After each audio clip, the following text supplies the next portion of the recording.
Hello student, आप सभी का स्वागत है आपके यूट्यूब चैनल ज्ञान ज्योति शॉर्ट हैंड क्लासेस में। बच्चों, एसएससी स्टेनो 2025 का नोटिफिकेशन आ चुका है और बच्चों के साथ बहुत बड़ा मजाक कर दिया है एसएससी स्टेनो ने, क्योंकि अब तक की ये सबसे कम वैकेंसीज आई हुई हैं। जो उम्मीद लगाई गई थी कि हाँ वैकेंसी कम आएंगी 2024 को देखते हुए, लेकिन जितनी वैकेंसी आई हैं ये बिल्कुल उम्मीद नहीं थी। सभी बच्चे निराश हैं। 261 वैकेंसीज केवल एसएससी स्टेनो ने निकाली हैं, टेंटेटिव वैकेंसीज। आगे ये वैकेंसी बढ़ेंगी घटेंगी ये तो बात की बात है, लेकिन अभी केवल 261 वैकेंसीज आपके सामने हैं। चलिए नजर डालते हैं पूरे फॉर्म की ओर कि कैसा ये फॉर्म है और क्या कब से स्टार्ट हो रहा है, क्या एज लिमिट है, क्या क्राइटेरिया इन्होंने रखा है। बाकी सारी चीजें तो पहले की तरीके हैं, लेकिन सबसे बड़ा जो मुद्दा है वो है वैकेंसी का। ठीक है, यहां पर बेटा अगर हम बात करते हैं फॉर्म कब से चालू हो रहा है तो आप नजर डालेंगे ये फॉर्म 6 जून से चालू हो चुका है। ठीक है, और लास्ट डेट जो इसकी है वो 26/6/2025 है, यानी 26 जून तक आप ये फॉर्म भर सकते हैं। इसका लिंक एक्टिव रहेगा। ठीक है, लास्ट डेट है 26 जून की। ठीक है, यहां पर भी देखिए मेंशन है। और इसके बाद ठीक है, इसके बाद आपका क्या होता है कि अगर कोई बच्चा फॉर्म गलत फिल कर देता है, ठीक है, तो करेक्शन जो डेट आती है वो है आपकी 1/7 यानी 1 जुलाई से 2 जुलाई, 2 दिन का आपको समय मिलेगा। यहां पर आप करेक्शन कर सकते हैं, बट आप कोशिश करिए कि आप फॉर्म भरते समय कोई भी गलती ना करें, बहुत ध्यान से फॉर्म को भरें। ठीक है, ये चीज आप ध्यान रखें। ठीक है, इसके बाद अगर हम बात करते हैं एग्जाम की, तो सीबीटी जो एग्जाम है वो पहले से ही डेट यहां मेंशन कर दी गई है। 6 अगस्त से 11 अगस्त के बीच में आपका एग्जाम करा लिया जाएगा, सीबीटी एग्जाम। तो बच्चों, जब आप फॉर्म फिल कर रहे हो तो कोई भी गलती मत करिएगा। और एक बहुत बड़ा क्वेश्चन आता है बच्चों के माइंड में, बच्चे क्वेश्चन भी करते हैं कि सर केवल ग्रेड डी भरें या ग्रेड सी भरें या दोनों भरें। तो बेटा आपके पास सी एंड डी दोनों ऑप्शन होते हैं, आप सी एंड डी दोनों फॉर्म फिल कर सकते हैं, कोई इशू नहीं है, कोई प्रॉब्लम नहीं है। केवल ग्रेड डी भरने की जरूरत नहीं है, क्योंकि जब आप सीबीटी एग्जाम देते हैं, जब आप सीबीटी एग्जाम बेटा देते हैं तो क्या होता है, अगर आपके नंबर अच्छे हैं तो आप ग्रेड सी में क्वालिफाई करते हैं, और अगर सी के लिए आप नंबर नहीं ठीक लाए, एलिजिबल नहीं है, तो आप डी क्वालिफाई करते हैं। तो आप दोनों पोस्ट के लिए फॉर्म भर सकते हैं बिना किसी हिचक के। आपको बस मेहनत करने की जरूरत है और इसके बाद आप सी और डी दोनों क्वालिफाई कर सकते हैं। ठीक है, नेक्स्ट अगर हम बात करें फिर से वही जो एक बड़ा मुद्दा बना हुआ है, सभी बच्चे परेशान है इसको लेकर के, टेंटेटिव वैकेंसीज केवल 261 दी हुई हैं,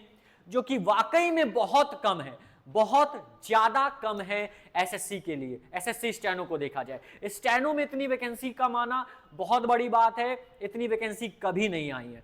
ठीक है, तो फिलहाल अभी वैकेंसीज आपके पास इतनी ही है। नेक्स्ट अगर हम बात करते हैं एज लिमिट की, तो बेटा ग्रेड सी और ग्रेड डी अलग अलग एज लिमिट है। ठीक है, इसमें आप 18 से 30 साल के बीच में है तो आप फॉर्म फिल कर सकते हैं, यहां 18 से 27। ठीक है, तो बेसिकली अगर आप 2/8/1995 से जो 2007 तक की अगर आपकी डेट ऑफ बर्थ है तो आप फॉर्म फिल कर सकते हैं ग्रेड सी वाला। और अगर डी की बात करें तो 2/8/1998 से आप 2007 के बीच में है तो आप ये फॉर्म भर सकते हैं। हाँ बच्चों, इसमें एज रिलैक्सेशन होता है, उसके बारे में भी हम देख लेते हैं क्या है एज रिलैक्सेशन। अगर एससी एसटी की बात करते हैं तो यहाँ पे 5 साल का जो है एज रिलैक्सेशन दिया हुआ है, ओबीसी के लिए 3 साल का दिया हुआ है। ठीक है, पीडब्ल्यूबीडी के लिए 10 साल का है, और ओबीसी इस कैटेगरी में 13 साल के लिए है। यहां पर अगर इसकी बात करें एससी एसटी के लिए तो 15 साल के लिए। ये एज रिलैक्सेशन की लिमिट यहां पर आपको दी हुई है। ठीक है, आप अपना एज चेक कर लें और इस फॉर्म को फिल कर लें, लेकिन आपके पास 18+ होना कंपलसरी है। ठीक है, अब बात करते हैं भाई रिटन सीबीटी एग्जाम के बारे में। तो एज यूजली आपको पता है, आप जानते हैं कि यहां पर 200 मार्क्स का एग्जाम होने वाला है, जहां पर आपको 50 नंबर रीजनिंग के हैं, 50 नंबर जीएस के हैं, और 100 नंबर आपके पास इंग्लिश के हैं। तो बेटा आपको बहुत मेहनत करनी है इंग्लिश में। अगर सीबीटी एग्जाम में आपको अच्छे नंबर लाने हैं बेटा तो आपको मेहनत बहुत तगड़ी करनी पड़ेगी, क्योंकि आपके पास रिटन एग्जाम का जो समय है वो भी बहुत कम है। ठीक है, और इस विषय में हम पहले ही चर्चा कर चुके हैं कि आपको कैसे तैयारी करनी है। ठीक है, आगे बढ़ते हैं। और आगे बढ़ने से पहले मैं बता दूं, यहां पर आपके पास निगेटिव मार्किंग भी है 0.25 की, यानी कि अगर आप 4 क्वेश्चन गलत करते हैं, 4 क्वेश्चन अगर आप गलत करेंगे तो आपका 1 नंबर माइनस हो जाएगा। इस बात को ध्यान रखिएगा। ठीक है, और ये आपका ऑब्जेक्टिव क्वेश्चन, ऑब्जेक्टिव पेपर होना है सीबीटी।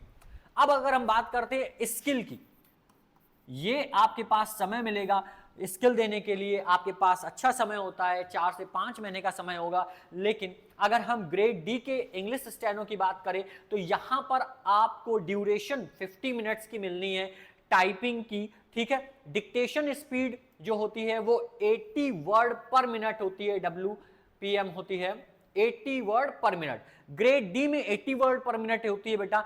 इंग्लिश स्टेनो में आपको टाइपिंग के लिए 50 मिनट का समय मिलता है। अगर हिंदी की बात करेंगे तो यहां पर आपको 65 वर्ड पर मिनट, 65 मिनट का समय मिलेगा।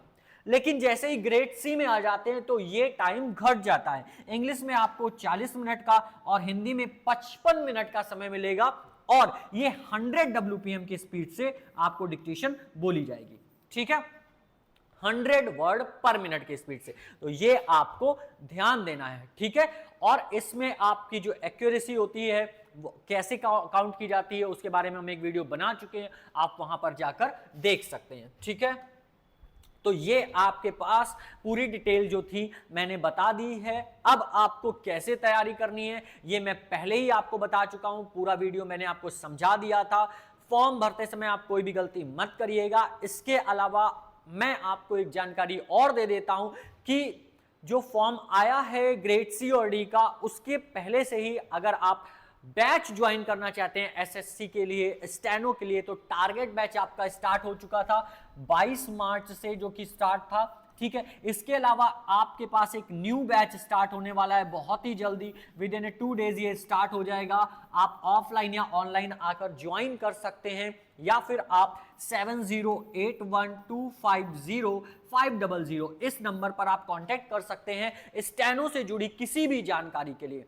स्टेनो से किसी भी जुड़ी जानकारी के लिए आप इसमें कॉल कर सकते हैं, व्हाट्सएप कर सकते हैं या टेलीग्राम कर सकते हैं। ठीक है बच्चों, तो ये थी एसएससी स्टेनो की जो नोटिफिकेशन आया है उसकी पूरी जानकारी। मिलते हैं बेटा नेक्स्ट वीडियो में और भी ऐसी इंपॉर्टेंट टिप्स के साथ, जानकारी के साथ, और क्लासेस आपकी कंटिन्यू है यूट्यूब पर भी और टारगेट बैच में भी। तो आप यूट्यूब में भी हिंदी स्टेनो और इंग्लिश स्टेनो की क्लास ज्वाइन कर सकते हैं, या फिर टारगेट बैचेस ज्वाइन कर सकते हैं, या फिर आप ऑफलाइन भी आकर विजिट कर सकते हैं ज्ञान ज्योति शॉर्ट हैंड क्लासेस, जो कि वी मार्ट के ठीक सामने है, कर रही सब्जी मंडी रोड पे।